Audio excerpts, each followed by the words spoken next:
नमस्ते साथियों, good morning. हमने कक्षा 6 की 1 से 10 तक पाठों का अध्ययन कर लिया है। आज हम इसमें कक्षा 1 से 10 तक के प्रश्नों की चर्चा करेंगे। ये पहला वीडियो रहेगा जिसमें 1 से 5 तक के कुछ महत्वपूर्ण प्रश्न जो कि जैसे थर्ड ग्रेड के एग्जाम है या सीईटी का एग्जाम है या अन्य कोई राजस्थान से संबंधित एग्जाम है, उसमें राजस्थान जीके के वो प्रश्न इसमें इंपॉर्टेंट प्रश्न जो कक्षा 6 की पाठ्य पुस्तक इंपॉर्टेंट है, उनके ये प्रश्न ही काफ़ी है, मतलब पूरी डिटेल से अच्छा तरह समझने के लिए। इसमें अगर पहला प्रश्न देखते हैं, अब तक आप चैनल को सब्सक्राइब नहीं किए तो सब्सक्राइब करें, वीडियो को अपने दोस्तों के साथ शेयर करें ताकि वो भी इसका उपयोग कर सकें। पहला प्रश्न रहेगा, क्षेत्रफल दृष्टि राजस्थान का सबसे बड़ा जिला कौन सा? तो क्षेत्रफल दृष्टि राजस्थान का सबसे बड़ा जिला जैसलमेर है। इसका क्षेत्रफल है 38,401 वर्ग किलोमीटर है। ये इसका राजस्थान का सबसे बड़ा जिले का क्षेत्रफल है। राजस्थान सबसे छोटा जिला धौलपुर रहेगा। अगला क्वेश्चन देखते हैं। नेक्स्ट क्वेश्चन देख रखा अपने सामने, भौगोलिक दृष्टि राजस्थान का उत्तर से पश्चिम तक के किन अक्षांशों मध्य में स्थित है? उत्तर से, यहाँ पर सॉरी दक्षिण रहेगा, उत्तर से दक्षिण तक कीजिएगा, यहाँ पर टाइपिंग मिस्टेक होगी। अगर दक्षिण तक देखें तो यहाँ राजस्थान का मैप है, उत्तर के किला उत्तरी जगह आ गई और यहाँ पर ये दक्षिण आ गया, दक्षिण बोरकुंडा बांसवाड़ा आ गया। ये राजस्थान यहाँ पर आ गया 23 डिग्री 3 मिनट उत्तरी अक्षांश रहेगा और ऊपर की तरफ 30 डिग्री 12 मिनट उत्तरी अक्षांश रहेगा। ये पहला ऑप्शन सही रहेगा। यहाँ पर दे रखा 23 डिग्री 5 मिनट, तो यहाँ 23 डिग्री 5 मिनट की बात करें, यहाँ से कर्क रेखा गुजरती है, ये कर्क रेखा का माप है। यहाँ कर्क रेखा 23.5 डिग्री पर गुजरती है, तो राजस्थान के 2 जिलों में से 26 किलोमीटर कर्क रेखा गुजरती है और ये डूंगरपुर बांसवाड़ा जिले में से गुजरती है। अगर राजस्थान के उत्तर से दक्षिण तक लंबाई की बात करें तो 826 किलोमीटर लंबाई है। राजस्थान उत्तर से दक्षिण की तरफ लंबाई 826 किलोमीटर है। नेक्स्ट क्वेश्चन देखते हैं। अगला क्वेश्चन है, राजस्थान के कौन से जिले पाकिस्तान की सीमा पर स्थित है? इसमें अगर जिला युग में दे रखा है, इसमें जोधपुर है, इसमें जोधपुर दे रखा है, इसमें हनुमानगढ़ दे रखा है। ये तीनों ऑप्शन नहीं रहेंगे क्यों जोधपुर और हनुमानगढ़ दोनों ये पाकिस्तान के साथ सीमा साझा नहीं करते। गंगानगर, बीकानेर, जैसलमेर और बाड़मेर ये राजस्थान के 4 जिले हैं जो पाकिस्तान के साथ सीमा साझा करते हैं। कुल 1070 किलोमीटर की सीमा राजस्थान की जो पाकिस्तान के साथ साझा होती है। उसमें अगर जिला मुख्यालय की बात करें, कौन सा जिला मुख्यालय पाकिस्तान सीमा के नज़दीक है, तो उसमें गंगानगर आएगा जो कि सबसे नज़दीक जिला मुख्यालय आएगा पाकिस्तान के, और बीकानेर आएगा सबसे दूर का जिला मुख्यालय आएगा। उसके बीच में अगर अपन बात करें तो पहले नंबर सबसे नज़दीक गंगानगर आएगा, फिर आगे जैसलमेर आएगा और फिर बाड़मेर और फिर बीकानेर आएगा। बीकानेर सबसे दूर का सीमा पर स्थित जिलों में सबसे दूर मुख्यालय कौन सा है? बीकानेर आएगा। लेकिन वैसे अगर जिला मुख्यालय सबसे दूर पूछा जाए तो वो कौन सा आएगा? पाकिस्तान सीमा से धौलपुर का जिला मुख्यालय आएगा, वो सबसे दूर आएगा।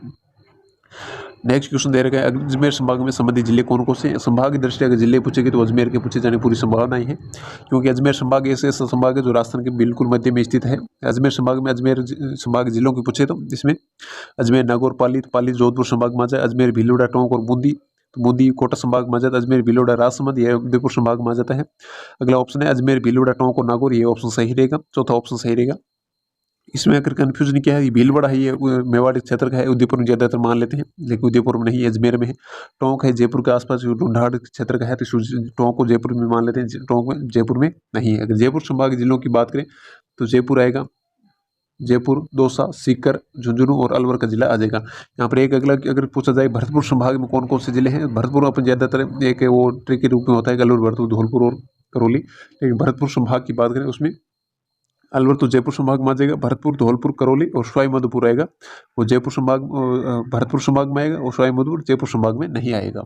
इस तरह संभाग में कौन कौन से जिले, बहुत अच्छा क्वेश्चन बन जाता है, बेसिक क्वेश्चन बनता है, कंफ्यूज कर सकता है एग्जाम में, वो एग्जाम में माइंड प्रेशर में कुछ इस तरह का अपन सोच नहीं पाते हैं।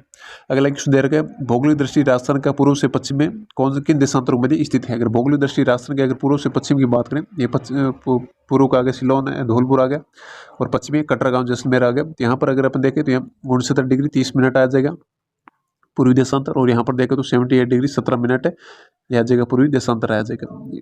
ये इस पूर्वी देशांतर आ जाएगा और ये भी पूर्वी देशांतर आएगा। पहला ही ऑप्शन सही रहेगा। अगर राजस्थान की पश्चिम से पूर्व तक की लंबाई की बात करें 869 किलोमीटर आ जाएगी। राजस्थान की उत्तर से दक्षिण लंबाई कितनी थी? 826 किलोमीटर थी। इनका अंतर है, ये कितना आ जाएगा? 43 किलोमीटर, 43 किलोमीटर अंतर आ जाएगा। ये कई एग्जाम पूछा जा चुका है।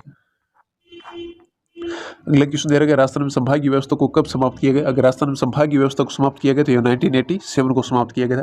राजस्थान में संभागीय व्यवस्था को 1949 में स्टार्ट किया गया था। उस टाइम से सरकार, मुख्यमंत्री कौन थे राजस्थान के? शास्त्री की सरकार ने स्टार्ट किया था। फिर 1962 में सुखाड़िया की सरकार ने इसको क्या कर दिया गया? समाप्त कर दिया गया। सुखाड़िया की सरकार ने इसको क्या किया? समाप्त कर दिया। और 1987 में जोशी जी, हरिदेव जोशी की सरकार थी, हरिदेव जोशी खांडूगांव बांसवाड़ा थे, उन्होंने जोशी की सरकार ने इसको वापस स्टार्ट किया।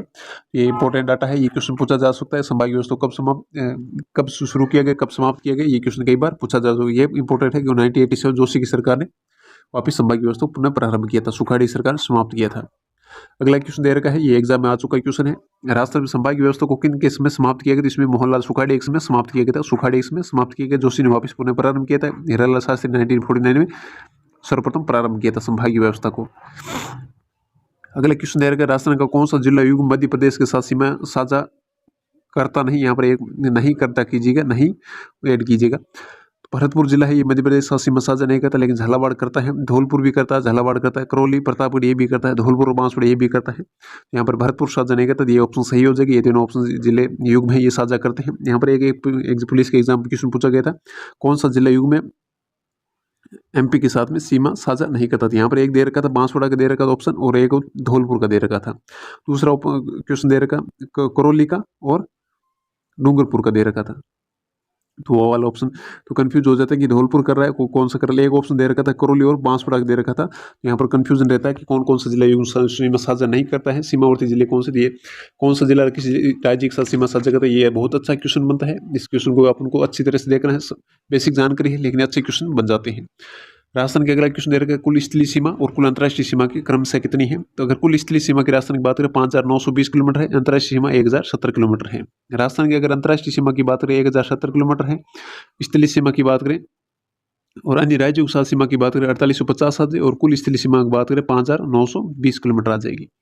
अगर राजस्थान की जो 4850 किलोमीटर है सीमा, इसमें सबसे ज़्यादा किसके साथ आती है? तो सबसे ज़्यादा 1600 किलोमीटर आती है किसके साथ आती है? एमपी के साथ में आती है। सबसे कम आती है 89 किलोमीटर आती है पंजाब के साथ में आती है। अगर इस सीमा कौन कौन से जिले राज्य के साथ कितनी सीमा बनाती है इसको हम देखें, तो राजस्थान अगर पंजाब के साथ बात करें 89 किलोमीटर बनाता है। उसके बाद अगर अपन हरियाणा के साथ की बात करें तो 1262 किलोमीटर बनाता है। उसके बाद यूपी के साथ 877 किलोमीटर सीमा साझा करता है, और एमपी के साथ में सबसे ज़्यादा एमपी के साथ में करता है 1600 किलोमीटर, और फिर आता है गुजरात आता है, गुजरात के साथ में कितनी सीमा बनाता है 1022 किलोमीटर, और फिर पाकिस्तान आ जाता है, अंतर्राष्ट्रीय सीमा आ गई 1070 किलोमीटर, टोटल ये हो जाएगी 5920 किलोमीटर की सीमा हो जाएगी।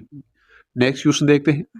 अभी तक आपने चैनल को सब्सक्राइब नहीं किया तो सब्सक्राइब करें, वीडियो शेयर दोस्तों के साथ जरूर करें ताकि वो भी इसका उपयोग कर आनंद ले सकें। अगला क्वेश्चन देखते हैं, छतरपुर किस जनपद की राजधानी थी? तो छतरपुर की बात करें तो ये जंगल जनपद की राजधानी थी, जंगल जनपद था, और मत्स्य जनपद की राजधानी क्या थी? विराट नगर थी।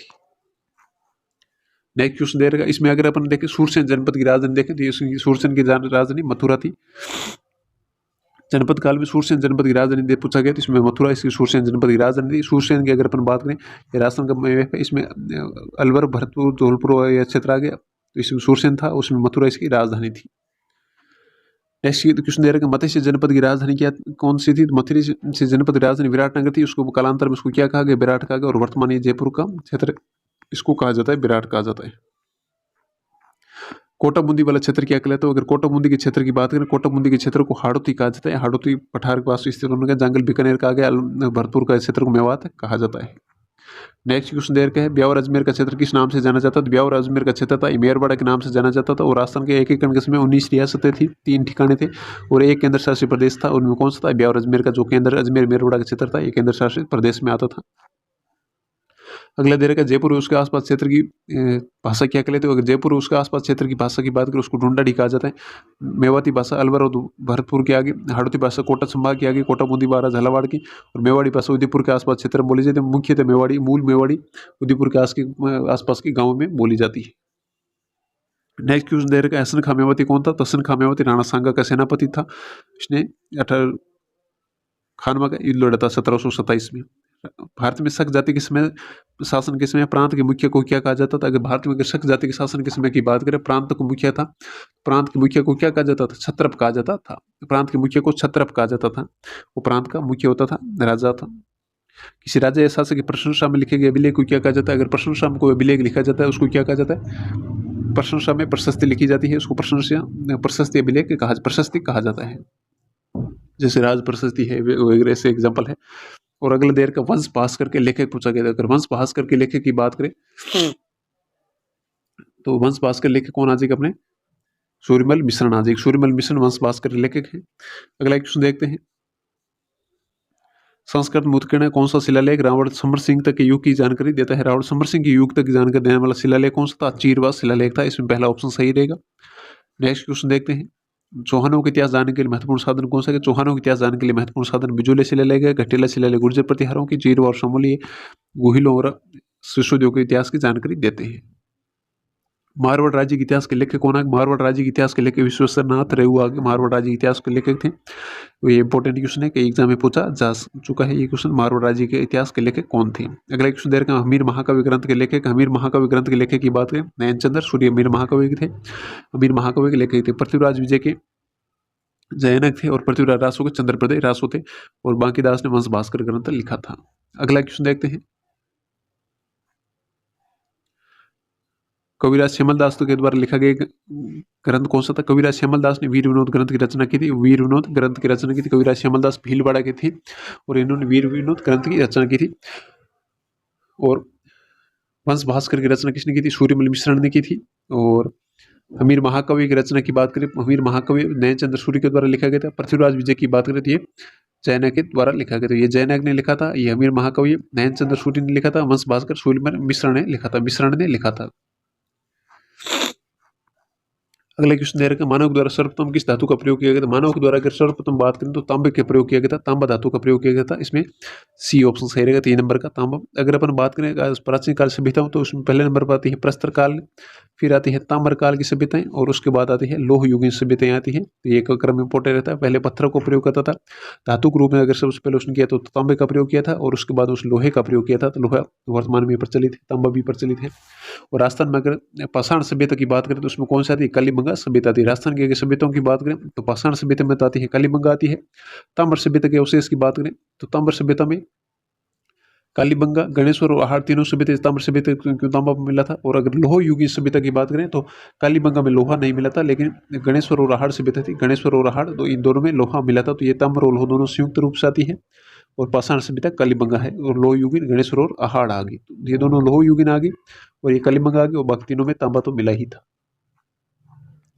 नेक्स्ट सभ्यता देखते कौन सी सभ्यता ताम्रवती के नाम से, तांबावती या ताम्रवती के नाम से जानी जाती है? तो तांबावती या ताम्रवती के नाम से आहार को जाना जाता है। नेक्स्ट क्वेश्चन देखते हैं इसमें किस सभ्यता में ताम्र संचय की संस्कृति कहा जाता था? तो वो गणेश्वर थी। ये गणेश्वर को क्या कहा जाता था? ताम्र संचय संस्कृति कहा जाता था। कांकड़ी नदी के किनारे थी गणेश्वर और इसको ताम्र संचय सभ्यता कहा जाता। आहार थी उसको ताम्रवती या तांबावती संस्कृति कहा जाता था। ये दीमका थाना सीकर में है। गणेश्वर सभ्यता कहाँ पर स्थित है? सीकर में स्थित है गणेश्वर सभ्यता। और आहार सभ्यता इसको तांबावती या ताम्रवती कहा जाता है। विराट और बालाथल आगे, बालाथल भीलवाड़ा में है, विराट जयपुर में है। मौर्य काल में एक प्रमुख केंद्र क्या था? मौर्य काल का एक प्रमुख केंद्र था, उसको क्या कहा जाता था? विराट कहा जाता था। विराट मौर्यों के अशोक के अभिलेख भी मिले। तो उसमें अगर नेक्स्ट क्वेश्चन देखते हैं दे रखा है कि अशोक भाब्रू अभिलेख निम्नलिखित में कहाँ से प्राप्त होता था? अशोक का भाब्रू अभिलेख था, ये विराट से प्राप्त होता है। अशोक का ये मौर्य काल का प्रमुख केंद्र था। यहाँ अशोक 2 स्तंभ मिले थे, एक भाब्रू अभिलेख मिला था और एक कौन सा मिला था? विराट अभिलेख मिला था। और इसी भाब्रू अभिलेख में अशोक राजा कहा गया। अशोक को मगध का राजा कहा गया था। अशोक को क्या कहा गया था? इसी भाब्रू अभिलेख में मगध का राजा कहा गया था। और इसमें अशोक नाम का उल्लेख भी इस भाब्रू अभिलेख में मिला था। अशोक को अशोक किस अभिलेख में कहा गया था? भाब्रू अभिलेख में ही कहा गया था। और यहाँ पर बौद्ध मठ मठों के भी साक्ष्य मिले थे। यहाँ पर किसके साक्ष्य मिले थे? विराट में बौद्ध मठों के साक्ष्य मिले थे। वो किसको? अशोक को बुद्ध होने का या बौद्ध धर्म का न्यूय होने का प्रमुख प्रमाण कहाँ से मिलता है? भाब्रू अभिलेख से मिलता है, विराट से। निम्नलिखित में किस जिले में कालीबंगा सभ्यता स्थित है? तो कालीबंगा सभ्यता हनुमानगढ़ जिले में स्थित है। अगले क्वेश्चन दे रखा भारतीय रियासती विभाग की स्थापना कब की गई? अगर भारतीय रियासती विभाग की स्थापना की अपन बात करें उसकी स्थापना 5 जुलाई 1947 को की गई थी। 5 जुलाई 1947 को रियासती विभाग की स्थापना की गई थी, 5 जुलाई 1947 को। और इसका अध्यक्ष किसे बनाया गया था? अध्यक्ष बनाया गया था पटेल को बनाया गया था, सरदार वल्लभ भाई पटेल को। और इसके अगर उपाध्यक्ष या उसको सचिव किसे बनाया गया? तो सचिव बनाया गया था वीपी मेनन को। इसके क्या बनाया गया था? सचिव बनाया गया था वीपी मेनन को। 18 मार्च 1948 की राष्ट्र में प्रथम एकीकरण की डेट आती है। 15 अगस्त भारत आजाद हुआ था और 1 अप्रैल 1947 और 37 तो इस दिन 1935 का जो अधिनियम था भारत सरकार अधिनियम वो उसको लागू किया गया था। ये चारों डेट इंपॉर्टेंट है। अगले क्वेश्चन दे रखा सेना का वेतन और सेना संबंधी कार्यों की जिम्मेदारी किसकी होती थी? तो सेना को वेतन देना और सेना संबंधी कार्यों की जिम्मेदारी बख्शी की होती थी। खजांची खजांचा संभालता था, राजा राज्य का शासन संभालता था। अगला क्वेश्चन दे रखा राजस्थान के प्रथम निर्वाचित मुख्यमंत्री कौन थे? अगर राजस्थान के प्रथम निर्वाचित मुख्यमंत्री की बात करें तो टीकाराम पालीवाल ये राजस्थान के प्रथम निर्वाचित मुख्यमंत्री पे थे। प्रथम निर्वाचित मुख्यमंत्री भी रहे, यानी सीएम भी रहे और एक डिप्टी सीएम भी रहे थे। डिप्टी सीएम भी ये टीकाराम पालीवाल एकमात्र व्यक्ति थे और राजस्थान के सीएम और डिप्टी सीएम दोनों रहे थे, टीकाराम पालीवाल रहे थे। नेक्स्ट क्वेश्चन दे रहेगा वह पत्र जिसमें शासक के द्वारा प्रदान की जागीर का उल्लेख होता था उसको जागीर पट्टा कहा जाता था। जागीर पट्टा किसे कहा जाता था? जिसमें शासक द्वारा दी गई जागीर का उल्लेख होता था उसको क्या कहता? जागीर पट्टा कहा जाता था। अगले दे रखते हैं भारत का प्रथम वायसराय कौन था? भारत के अगर प्रथम वायसराय की बात करें तो प्रथम वायसराय लॉर्ड कैनिंग थे। क्रांति के समय इनको प्रथम वायसराय नियुक्त किया गया था। कैनिंग में क्रांति थी 1857 की क्रांति। उसके बाद वायसराय के पद का सर्जन किया गया था। क्रांति में विक्टोरिया घोषणा पत्र पढ़ाया गया था। घोषणा पत्र किसने पढ़ा था? 1 नवंबर 1858 को 1 नवंबर 1858 को विक्टोरिया घोषणा पत्र पढ़ाया गया था। और उसी के बाद में क्रांति को सत्ता का शासन क्राउन के अधीन चला गया। पहले किसके था?